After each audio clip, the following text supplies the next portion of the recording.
ja sam Mirjana Koberac i posebno mi je zadovoljstvo otvoriti izložbu dubrovačkog slikara, likovnog umjetnika Lukše Obradovića pod nazivom Našem Barcu.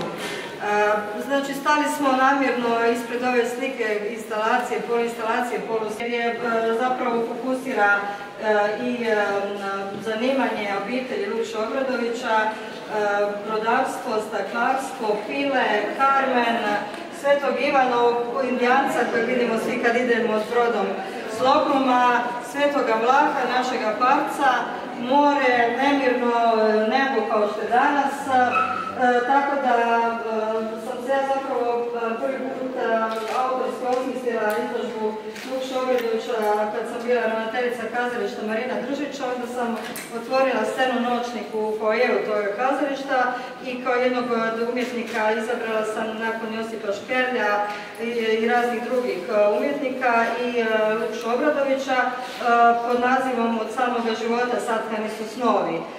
Ovu izložbu naravno nisam ja autorski osmislila, nego sam autor Lukše Obradović koji je izložio 29 svojih izložaka, a budući da pratim zapravo velik dio života njegov rad, mogu reći da je ova izložba simbolično ovdje danas stavljen u svojevrsni šufit tavan grada, u jednu zapravo intimnu škoribandu, kao čini nam se kao da se svi nalazimo u jednom divnom zagrljaju pod pogledom Svetoga Vlaha i da smo se popeli svi na onaj mali dubrovački minijaturni grad koji nosi Sveti Vlaho na svom dlanu.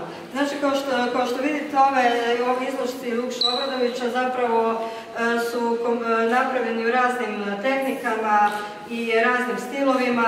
Znači, prije svega prepoznaje se daleki utjecaj pop arta, hiperrealizma i linča, ali više od svega originalni autorski slikarski rukopis samoga Lukše Obradovića u raznim tehnikama, kolažu, akriliku, ulju na platnu, poluinstalacijama, instalacijama, kolažima, kombinacijama crteža i tako dalje.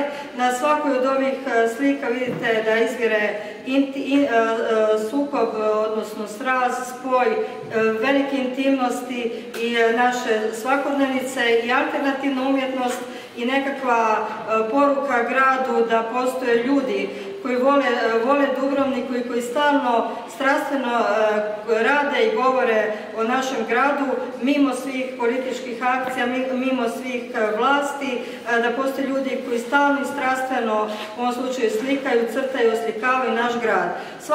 Gotovo svaka ova slika u svom naručju ima jednako Svetoga Vlaha, našeg zaštitnika, i počinjemo njome 1700. godinu Svetoga Vlaha, a ima u njedrima i Marina Držić i njegov taj alternativni antiinstitucionalni rukopis isto novog zaštitnika, drugčijeg zaštitnika grada, tako da su se spojili taj pogled, divan jedan pogled zaštitnički, grleni, gestualni, koji želimo svi da nas zaštiti Sveti Vlaho od raznih nepogoda koji nas, od vremenskih do političkih, koji nas svakodnevno okružuju, do jednoga snažne geste Marina Držića koji se bori za pravdu, istinu i vjeru u Fanji ljubav, u krajnjem slučaju i sam Držić bio svećenik.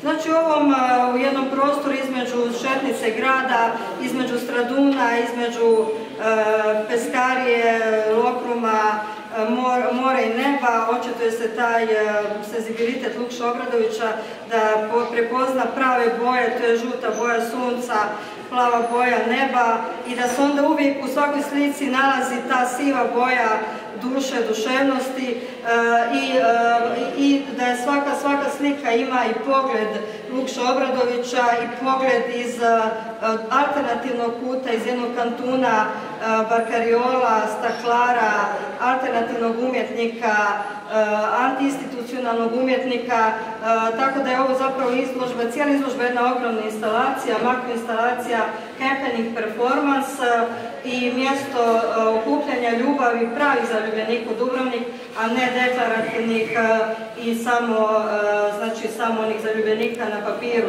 Znači ovo je točno ne formalno zaljubljenik, znači ovo je od srca dano, znači u spoju te prime i oseke duševnosti ljubavi.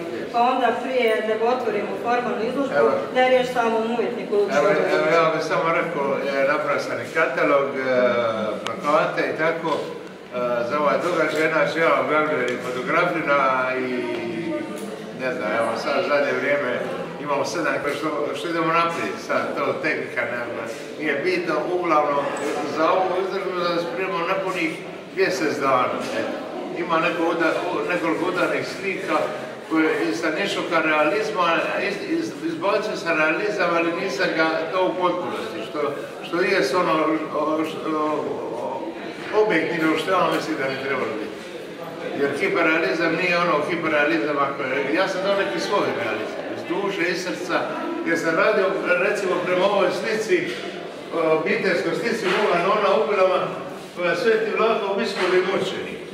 Evo, to je dubrovački pokrovitelj, zaštitnik od bolesti grla, izdao Leon Josip Matić, Franjevac, Dubrovniku 1900. Eto, ja sam prema tome stoji ovako gore, ja sam s time poistovjetim i...